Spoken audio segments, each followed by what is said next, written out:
ഞങ്ങളൊന്ന് പുറത്ത് വന്നതാണ്, കുറച്ച് ആവശ്യങ്ങളുണ്ടായിരുന്നു. അങ്ങനെ അതൊക്കെ കഴിഞ്ഞ് ഫുഡ് കഴിക്കാൻ വേണ്ടി കയറിയിട്ടുണ്ടായിരുന്നു. അപ്പോൾ മോൾക്ക് ഫുഡ് കൊണ്ടുവന്നിട്ടുണ്ടായിരുന്നു. അങ്ങനെ ഞാൻ അവിടെ നിന്ന് നമുക്ക് ഫുഡൊക്കെ കൊടുത്തിട്ടുണ്ടായിരുന്നു. പിന്നെ ഞാനൊരു ബർഗർ ഓർഡർ ചെയ്തിട്ടുണ്ടായിരുന്നു. കുറേ കഴിക്കണം ഞാൻ ബർഗർ കഴിച്ചിട്ട്, പക്ഷേ എനിക്ക് ടേസ്റ്റ് ചെയ്ത് നോക്കുമ്പോൾ വലിയ ഇഷ്ടപ്പെട്ടില്ല. ഞാൻ ഫസ്റ്റ് ടൈം കഴിക്കണ ടീ ടൈമത്തേട്ട പെരുന്തൽമണ്ണ, അത് നല്ല ടേസ്റ്റ് ഉണ്ടായിരുന്നു. പിന്നെ ആ ഒരു ടേസ്റ്റ് എനിക്ക് വേറൊരു ബർഗറും കിട്ടിയിട്ടില്ല. അവിടെ അങ്ങനെ മേടിക്കാറുമില്ല കേട്ടോ. പിന്നെ അതാ നൂഡിൽസും ഓർഡർ ചെയ്തിട്ടുണ്ടായിരുന്നു. അങ്ങനെ ഹസ്ബൻഡിൻ്റെ ഫോണിൻ്റെ സ്ക്രീൻ കാർഡ് റെഡിയാക്കാൻ വേണ്ടി പോയിട്ടുണ്ടായിരുന്നു. അപ്പോൾ ആ ടൈമിൽ ഞാൻ ഫുഡൊക്കെ ഓർഡർ ചെയ്ത് വെച്ചതായിരുന്നു കേട്ടോ. അങ്ങനെ തന്നെ ഇടയ്ക്ക് മോൾക്കും ടേസ്റ്റ് ചെയ്യാൻ കൊടുക്കുന്നുണ്ടായിരുന്നു. എനിക്ക് നൂഡിൽസ് ഭയങ്കര ഇഷ്ടമാണ് കേട്ടോ. ഇങ്ങനത്തെ നൂഡിൽസ് ഷെസ്വാനാണ് പൊതുവേ ഓർഡർ ചെയ്യല്. അപ്പോൾ മോൾക്കും കൊടുക്കണമല്ലോ എന്ന് വിചാരിച്ചിട്ട് സാധാരണ നോർമൽ നൂഡിൽസ് ആട്ടോ ഓർഡർ ചെയ്തിട്ടുണ്ടായിരുന്നത്. വലിയ വിശപ്പില്ലാത്തതുകൊണ്ട് തന്നെ ഒരു നൂഡിൽസും ഒരു ബർഗറും മാത്രമാട്ടോ ഓർഡർ ചെയ്തിട്ടുണ്ടായിരുന്നത്. അങ്ങനെ ഫുഡൊക്കെ കഴിച്ച് വയറൊക്കെ ഫുള്ളായിട്ടുള്ള ഇരുത്താട്ടോ. അങ്ങനെ ഹസ്ബൻഡ് ഒരു മോച്ചിറ്റോയോ അങ്ങനെ എന്തോ ഓർഡർ ചെയ്തിട്ടുണ്ടായിരുന്നു. എനിക്ക് വേണ്ട പറഞ്ഞിട്ടുണ്ടായിരുന്നു, കാരണം എൻ്റെ വയറ് ഫുള്ളായിട്ടുണ്ടായിരുന്നു. അപ്പോൾ മോൾക്ക് എന്തോ കയ്യിൽ കിട്ടിയിട്ടുണ്ട്, അതാണ് ആ ഇരുത്തം ഒതുങ്ങി ഇങ്ങനെ ഇരിക്കുന്നത് കാലുമ്പോൾ തോണ്ടിയിട്ട്.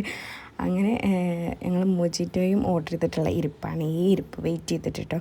ഫുഡ് കഴിക്കൽ കഴിഞ്ഞിട്ടാണ് ഓർഡർ ചെയ്തത്, അല്ലെങ്കിൽ ഒരുമിച്ച് കിട്ടിയിട്ടുണ്ടാവുമായിരുന്നു. സത്യം പറഞ്ഞാൽ പകലൊന്നും എങ്ങോട്ടും ഇറങ്ങാൻ പറ്റാത്തൊരവസ്ഥ കേട്ടോ. ഏറ്റവും നല്ല രാത്രിയോ ഈവനിങ് ഒക്കെ ആയിട്ട് പുറത്തിറങ്ങണേ നല്ലത്. അത്രയും ചൂടാണ് പുറത്ത്. അങ്ങനെ ഫൈനലി നമ്മൾ ഓർഡർ ചെയ്ത സാധനം എത്തിയിട്ടുണ്ടായിരുന്നു. ഞാൻ വേണ്ടാന്ന് പറഞ്ഞുകൊണ്ട് തന്നെ ഹസ്ബൻഡ് എനിക്ക് വേണ്ടല്ലോ പിന്നെ എന്തിനാണ് ഈ മേടിക്കണമെന്നുള്ളതാണ് കേട്ടോ. അപ്പോൾ ഹസ്ബൻഡ് ഓർഡർ ചെയ്തിട്ടുണ്ടെങ്കിൽ പിന്നെ നമുക്കും കുടിക്കാനല്ലേ. അങ്ങനെ ഞാനും കുടിച്ചിട്ടുണ്ടായിരുന്നു. നല്ല ടേസ്റ്റ് ഉണ്ടായിരുന്നു കേട്ടോ. നല്ല ചൂടായതുകൊണ്ട് തന്നെ തണുത്ത സാധനം കുടിക്കുമ്പോൾ നല്ല ടേസ്റ്റ് അല്ല. മോൾക്ക് ചെറുതായി ടെസ്റ്റ് ചെയ്യാൻ കൊടുത്തിട്ടുണ്ടായിരുന്നു. പിന്നെ മോൾക്കത് വേണമെന്ന് ഭയങ്കര വാശിയായിരുന്നു കേട്ടോ. അതിൻ്റെ ടേസ്റ്റ് കിട്ടിയോണ്ട് തന്നെ അങ്ങനെ ഫുഡ് കഴിക്കലൊക്കെ ഉണ്ട്. പിന്നെ ഞങ്ങളിതാ എന്തെങ്കിലുമൊക്കെ മേടിക്കണം എന്നുള്ളതുകൊണ്ട് ഇങ്ങോട്ട് വെറുതെ വന്നിട്ട് ഞാനും നെയ്സും ഹസ്ബൻഡ് അവിടെ ഇരിക്കുന്നു. പിന്നെ ഇതാ ഈ ചോക്ലേറ്റിൻ്റെ ഇത് കണ്ടു കഴിഞ്ഞാൽ പിന്നെ കൺട്രോൾ പോകും ഗായ്സ്. ഞാനൊരു ചോക്ലേറ്റ് ലവർ ആയതുകൊണ്ട് തന്നെ കുറച്ച് സാധനം അവിടെ നിന്ന് മേടിച്ചിട്ട് പിന്നെ ഒരു ഫാൻസി കടയിൽ കയറിയിട്ടുണ്ടായിരുന്നു 1-2 സാധനം മേടിക്കാൻ. അതും മേടിച്ച് നേരെ വീട്ടിലെത്തിയിട്ടുണ്ടായിരുന്നു.